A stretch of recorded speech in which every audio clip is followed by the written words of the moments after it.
Hello and welcome back to English with Jack. My goal is to help you understand the deeper nuances of the English language so you can speak with true confidence in the real world. Today, we are going to explore a story titled The Awkward Dinner Party, which focuses heavily on the idiom break the ice. If you want to expand your vocabulary regarding social situations and learn how to describe meeting new people, this lesson is perfect for you. Felix stood in front of the hallway mirror and adjusted his tie for the 10th time that evening. He was absolutely dreading the night ahead. It was not just an ordinary dinner with friends, it was a formal gathering at his new boss's flat in central London. Felix had only been working at the architecture firm for 3 weeks, and he was desperate to make a good impression. His wife, Lydia, walked into the hallway wearing a dark blue dress. She noticed his pale face immediately. She told him to take a deep breath and that it would be fine. Felix nodded, though he did not truly believe her. He felt as though his stomach was tied in knots. He checked his pockets for his mobile phone and keys, stalling for time.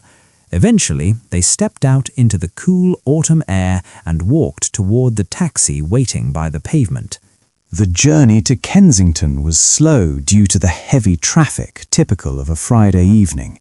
Rain lashed against the taxi windows, blurring the lights of the city outside. Inside the car, Felix remained silent, rehearsing potential conversation topics in his head.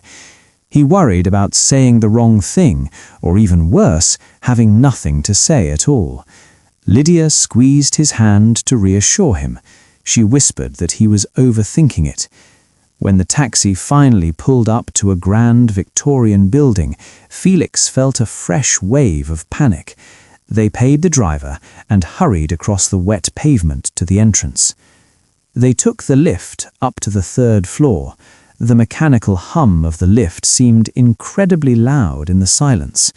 When the doors slid open, they were faced with a long corridor. Felix walked towards number 3B, his footsteps heavy on the plush carpet. He raised his hand to knock on the polished oak door, hesitating for a split second before rapping his knuckles against the wood. The door swung open almost immediately. A tall man with silver hair and a stern expression stood there. It was Mr. Sterling, Felix's boss. He welcomed them in with a polite but rather stiff greeting. As they stepped into the hallway, the atmosphere felt heavy. From the living room, there was no sound of laughter or music, only a profound and intimidating silence. The living room was decorated in a minimalist style, with stark white walls and a large grey sofa that looked too expensive to sit on. 3 other couples were already present, standing in scattered groups near the window. They were holding their drinks like shields, protecting themselves from the awkward atmosphere. Felix recognized Graham, a junior draftsman from the office, standing near a potted plant. Graham looked just as terrified as Felix felt. Felix steered Lydia towards him, hoping that speaking to a familiar face would calm his nerves. They exchanged stiff greetings. Graham commented on the weather. Felix agreed that it was indeed very wet. The conversation died immediately after that, leaving them standing in silence once again. Mr. Sterling moved through the room offering drinks from a silver trolley. He poured a glass of white wine for Lydia and a tonic water for Felix. The only sounds in the room were the clinking of ice cubes against crystal and the distant hum of traffic from the street below. It felt as though a thick sheet of ice had frozen over the entire party. Everyone was too polite and too nervous to smash through it.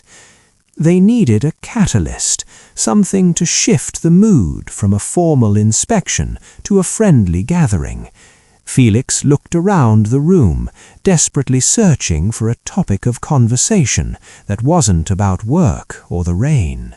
Just as the silence became almost unbearable, a large, fluffy white cat sauntered into the room. It wore a collar encrusted with fake diamonds that sparkled under the lights. The cat stopped in the center of the rug and let out a loud, demanding meow. Mr. Sterling, who had been looking sternly at his watch, suddenly softened. His face lit up with a smile that Felix had never seen before. He crouched down and spoke to the cat in a silly, high-pitched voice. The guests looked at each other, surprised by this sudden change in their terrifying boss. Lydia saw the opportunity immediately. She stepped forward and asked Mr. Sterling what the cat's name was. Mr. Sterling stood up, stroking the cat's head with genuine affection. He introduced the animal as Barnaby, the true master of the household. To everyone's surprise, he then launched into a funny story about how Barnaby had once knocked a roast chicken straight into the rubbish bin 5 minutes before guests arrived. The image of the terrifying Mr. Sterling chasing a cat around the kitchen made everyone chuckle. The tension in the room, which had been as thick as fog, finally began to lift. Lydia laughed and shared a story about her childhood dog who used to steal socks. Soon the other guests were chiming in with their own anecdotes about pets and mishaps. The cat had successfully broken the ice. That invisible barrier between the boss and his employees shattered completely. Felix found himself relaxing for the first time that night.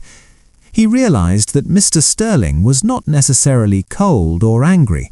Perhaps he was just as shy as the rest of them and had been waiting for a common topic to bridge the gap. As they moved to the dining table, the conversation flowed naturally.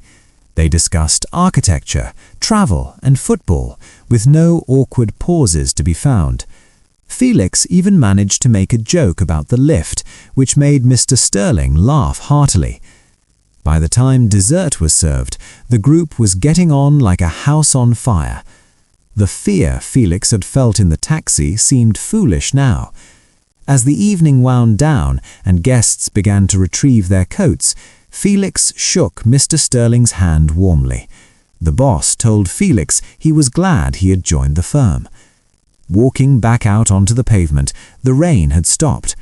Felix took a deep breath of the fresh London air, feeling relieved and proud. Sometimes all it takes is a small, unexpected moment to break the ice and turn a disaster into a success. And that brings us to the end of our story for today. I hope you enjoyed following Felix and Lydia as they navigated that incredibly stressful dinner party with Mr. Sterling. It is quite common to feel nervous around new people, but as we saw, once the cat, Barnaby, appeared, the ice was broken and the conversation became natural. Notice how we use the idiom "break the ice" to describe the moment the tension disappeared and people started communicating freely.